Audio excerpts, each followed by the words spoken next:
Bismillahirrahmanirrahim. Bismillahirrahmanirrahim.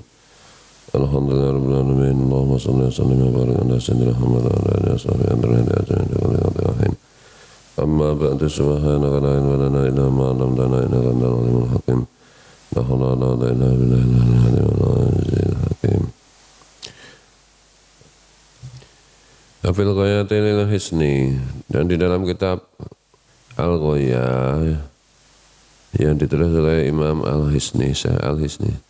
Qala Sayyidul Jalil Dirar bin Amrin.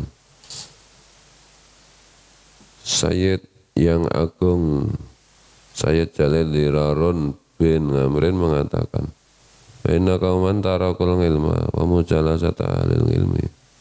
Ada satu sekelompok orang itu mereka meninggalkan ilmu, mereka tidak mau mempelajari ilmu, dan mereka tidak mau duduk di hadapan ahli ilmu, tidak mau bergaul dengan ahli ilmu, tidak mau mempelajari ilmu, tidak mau ngaji. Wattakhadhu maharibah, mereka membangun satu tempat peribadatan. Wasallu wasamu, mereka pun sholat dan puasa.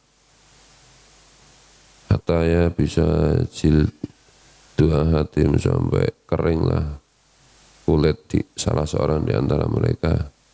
Ala admihi, karena saking banyaknya ibadah.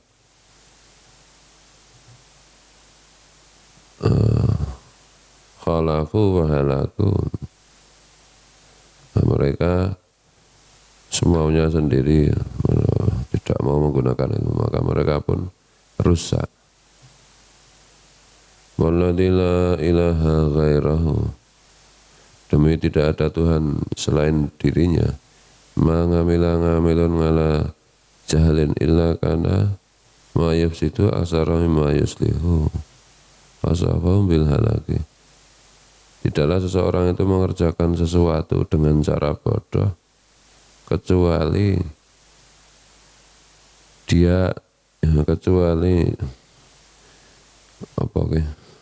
rusaknya itu lebih banyak, merusaknya itu lebih banyak daripada memperbaikinya. Nah, Syekh Dirar bin Amrin menyifati atau memaksudkan dengan kerusakan atau kehancuran orang-orang yang ibadah tanpa ilmu. Sekarang kan itu banyak orang bangun masjid, nggak ngerti ilmunya, bikin jamaah di situ, nggak mau ngaji, undang ustadz yang asal-asalan, akibatnya kan jadi kelompok teroris, jadi kelompok aneh lah. Jadi karena mereka tidak mau mengkaji ilmu. Tambihun, hal yang perlu diingat, inna awwala wajibin alal abai bil aulad, di antara yang awal yang wajib bagi orang tua terhadap anak-anaknya, ta'limuhum anna nabiyya sallallahu alaihi wasallam bungisa bima kata mata tufina fil Madinah, yaitu mengajarkan kepada anak-anaknya bahwa Nabi Muhammad SAW itu diutus di kota Makkah dan wafat serta dikubur di Madinah. Ini pelajaran mengenai sejarah Nabi ini. I'lam anna awwala ma yalzamul mukallafa ta'allumu syahadataini wa ma'nahuma. Ketahuilah bahwa di antara yang pertama-tama wajib dipelajari orang yang sudah mukallaf, sudah baligh dan akalnya sehat, yaitu mempelajari dua kalimat syahadat serta maknanya. Wa jazmu i'tiqadi, dan mengokohkan i'tiqadnya. Summa ta'allama dhawahirin ilmi tauhid, kemudian mempelajari zahirnya ilmu tauhid wa sifatillahi ta'ala, dan mempelajari sifat-sifat Allah ta'ala, 20 sifat Allah.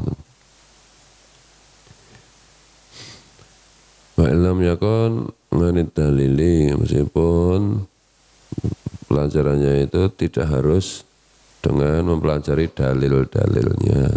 Secara umum Allah itu maha pengasih, maha penyayang. Asmaul Husna, nama-nama Allah, dari nama-nama Allah itu kan muncul bisa disimpulkan sifat-sifat Allah. Asmaul Husna 99, nanti bisa diringkas menjadi 20.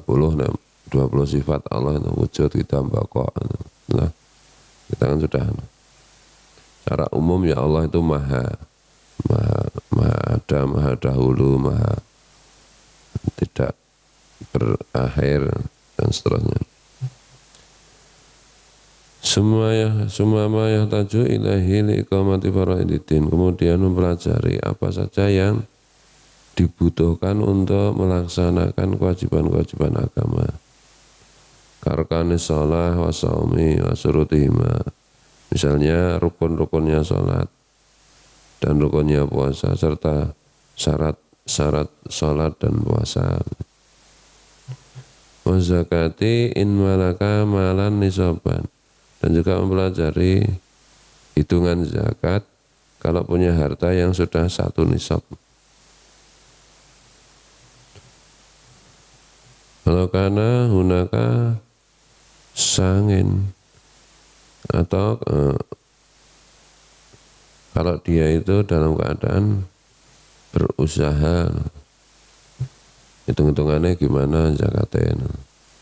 Wal haji ingkana mustatingan lahu, dan ilmu haji kalau dia memang mampu untuk berhaji, dan saatnya berangkat. Sumalal ahkami allati yaksuru wuquha. Kemudian juga mempelajari hukum-hukum yang berkaitan dengan kejadian yang sering dialami. In arata ayyuba asira ngakedan baingan. Misalnya kalau dia mau melakukan akad jual beli, berdagang harus tahu ilmunya dagang. Dagang yang benar bagaimana, tidak boleh nipu, misalnya. Jujur, bati, dagang kok malah rugi, ya gimana? Karena al-ghairuhu kal arkani wasuruti, bagaimana rukun-rukunnya dan syarat-syaratnya. Secara umum kan apa jenenge fairness apa ya? Secara umum itu saling menguntungkan lah perdagangan, intinya begitu, saling menguntungkan dan tidak menindas. La siyama firribawiyati, apalagi mengenai bab tentang riba yang harus dijauhi. Liman khadha bihima, bagi orang yang terlibat di situ. Maka wajibatil qasmi baina zaujati, dan misalnya mempelajari kewajiban untuk membagi waktu di antara para istri. Para istri, kalau istrinya lebih dari 1, bojo rong duwe, belajar tentang cara membagi waktu untuk para istri. Yang gue ngopo wal qiyami bil mamaliki, dan mengurus budak-budak kalau punya budak. Wajibu aidan ta'allumu dawa'i amradil qalbi, dan wajib juga mempelajari cara menghilangkan penyakit-penyakit hati, kal hasati waria iwal ngujbi, seperti hasad, iri, ria, dan ngujub. Ngujub itu mengagumi di ibadahnya sendiri, mengagumi diri sendiri karena telah beribadah. Wal kibri, dan sombong, takabur. Wa i'tiqadima warada bi alkitabu wa sunnatu, dan mempelajari keyakinan mengenai apa yang ada di dalam Al-Quran dan hadis. Yang kita lakukan ini semua sudah seperti itu kan. Babul wudu'in, bab tentang wudu'.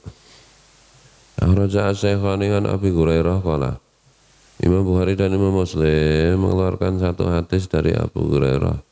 Abu Hurairah mengatakan, Allah Rasulullah SAW pernah bersabda, la yaqbalullahu salata ahadikum idza ahdasa hatta yatawadda. Allah tidak mau menerima salatnya salah seorang di antara kalian kalau dia dalam keadaan berhadas sampai dia mau berwudu. Maksudnya kalau mau dalam keadaan hadas jangan sholat, nanti sholatnya nggak diterima, harus wudu. Abu Syekh Hani bin Mas'udin umira bi abdin min ibadillahi ta'ala yudrabu bi qabrihi mi'ata jaldatin. Abu Syekh meriwayatkan dari Ibnu Mas'ud, diperintahkan kepada seorang hamba di antara hamba-hamba Allah, di antara hamba-hamba Allah, di antara para manusia. Di kuburnya orang itu dicambuk sampai 100 kali. Falam yazal yas'aluhu wa yatnu hatta sarat jaldatan wahidatan. Dan dia tidak henti-hentinya bertanya kepada malaikat mengapa mencabukinya. Dan dia berdoa sampai cambukan itu tinggal sekali saja. Famtala'a qabruhu alaihi naran. Kemudian kuburannya juga dipenuhi api. Falamma irtafanganhu wala. Nah, ketika 100 cambukan itu selesai dan api yang membakar yang menyala di kuburnya itu sudah semua selesai. Wala, orang itu kembali bertanya, ngalama jalatumuni, mengapa kalian mencambuki diriku? Kala, malaikat menjawab, innaka sholaita sholatan bighairi tuhurin. Sungguh kamu pernah sholat sekali tanpa wudu. Wa mararta bimadlumin falam tangsurhu. Dan engkau melihat atau melewati orang yang dianiaya, kamu tidak mau menolong. Nah, orang itu kalau melihat itu kan berkewajiban untuk lihat sesuatu yang salah ya berkewajiban untuk berusaha mengubah. Ada orang dizalimi kamu diam aja nggak bantu. Makanya supaya tidak punya kewajiban itu ya tidak usah melihat. Kalau tidak tahu tidak melihat dan tidak wajib. Ada orang waktu hidup pernah sholatnya enggak untuk kemudian melihat orang dizalimi tidak menolong, disiksa di akhirat. Ini kenapa di atas ini disebutkan tidak sholat, tidak wudu, kemudian tidak menolong. Sholatnya itu tidak wudu kan berarti kan batal, tidak sempurna. Kelakuannya juga salah nanti perilakunya kan itu. Kalau sholatnya benar, pakai wudu itu kan maksudnya benar. Itu kalau ada orang dianiaya nolong kan. Kalau nggak pakai wudu, sholatnya nggak benar. Ada orang dianiaya diam saja, kelakuannya tidak benar kan itu. Nanti sholat itu tanha anil fahsya'i wal munkar. Sholat itu mencegah dari fahsya dan mungkar. Makanya sholat itu di jalur yang benar atau enggak, track yang benar apa enggak. Semakin sholat semakin baik kelakuannya kan itu. Wal bahagiungan Sulaimana, semakin sholat semakin peduli secara sosial. Wal bahagian Sulaimana, Imam Baihaqi meriwayatkan dari Sulaiman, inna tawadda al-ngamtu tahatat nganhu dunubu kama tahatat waraku hadis syajarah. Ketika seseorang itu berwudu, maka rontoklah dosa-dosanya seperti rontoknya daun pohon ini. Yang riwayat yang lengkap, Nabi itu menunjuk pohon yang sudah tidak ada daunnya sama sekali. Wudu itu merontokkan dosa. Bagaimana daun rontok dari pohon. Wa Muslimun an Abi Hurairah. Imam Muslim meriwayatkan dari Abu Hurairah, "Idza tawadda al-'abdul muslimu awil mu'minu fa qasala wajhuhu kharaja min wajhihi kullu khati'atin nadara ilaiha bi ghainihi ma'al ma'i aw ma akhir qatril ma'i." Ketika seseorang itu orang yang Islam atau orang yang beriman itu membasuh wajahnya ketika wudu, maka segala kesalahan dari wajahnya, dari matanya, yaitu mata yang melihat sesuatu yang menyebabkan dosa, itu dosanya rontok semua bersama air itu atau bersama tetes terakhir dari air itu. Fa inna qasala yadayhi kharaja min yadihi kullu khati'atin batisatha yadahu ma'al ma'i al akhirah aw ma'a akhiri qatril ma'i. Ketika dia membasuh tangan, maka keluarlah dosa-dosanya, kesalahannya, yaitu dosa-dosa yang dilakukan tangan, yaitu memukul, mungkin memukul dengan tidak benar. Dosanya itu keluar bersama air atau bersama tetes air yang terakhir. Indah salah rijlaihi kharaja min rijlaihi kullu khati'atin wasatha rijlahu mal ma'i aw akhirah qatril ma'i. Yang basuh kaki, dosa-dosa kaki, itu kaki itu melangkah maksiat, untuk melakukan maksiat. Keluarlah dosa-dosa kaki bersama air atau bersama tetes air yang terakhir. Hatta yakhruja naqiyan minad dzunub, hingga orang yang selesai wudhu itu keluar, maksudnya selesai wudhu dalam keadaan bersih dari dosa-dosa kecil itu. Abu Dawud an Ibnu Umar, Abu Dawud meriwayatkan dari Ibnu Umar, man tawaddo'a ala tuhrin kata balahu asaru hasanatin, siapa yang berwudu dalam keadaan masih suci, maka orang itu diberi 10 kebaikan. Masih suci, belum batal wudu lagi, beri 10 kebaikan. Wahaka al-Ghazali, Imam Al-Ghazali menceritakan annahu ru'ya ba'dul mauta fil manam, bahwa ada orang yang sudah mati bertemu dalam mimpi. Faqila lahu kaifa haluka, halika mayit ya.